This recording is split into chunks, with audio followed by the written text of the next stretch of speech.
প্রতি বছর 15 বিলিয়ন গাছ কাটা হয় দুনিয়া জুড়ে, আর লাগানো হয় 5 বিলিয়ন।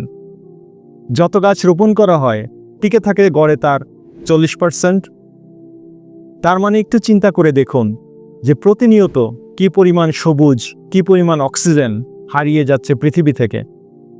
এই যে জলবায়ু বিপর্যয়, গ্লোবাল ওয়ার্মিং, অতিবৃষ্টি, অনাবৃষ্টি, এই সব কিছুর সাথেই কিন্তু বৃক্ষ নিধন সম্পর্কিত। তাই বর্তমান পরিস্থিতিতে গাছ লাগানো কেবল একটি সামাজিক দায়বদ্ধতা নয়, এটি একজন সচেতন নাগরিক হিসেবে আমাদের প্রত্যেকের জন্যই একটি নৈতিক এবং আবশ্যিক কাজ, যা আমাদের অস্তিত্ব রক্ষার জন্যই প্রয়োজন।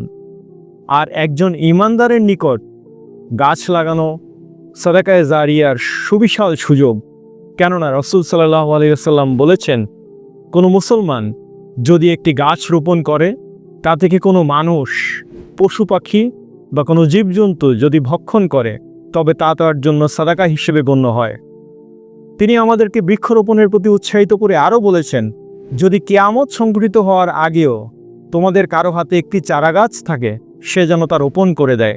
তাই শুধু সামাজিক দায়বদ্ধতা থেকে নয়, সাদাকায়ে জারিয়ার এই সুযোগ থেকেই সিরাতুল মুস্তাকিম ফাউন্ডেশন প্রতি বছরের ন্যায় এবারও বৃক্ষরোপণ প্রকল্প বাস্তবায়ন করছে।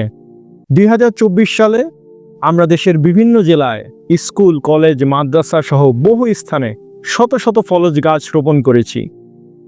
শুধুমাত্র বৃক্ষরোপণ নয়, গাছের তত্ত্বাবধান এবং পরিচর্যার জন্য আমাদের রয়েছে ডেডিকেটেড টিম।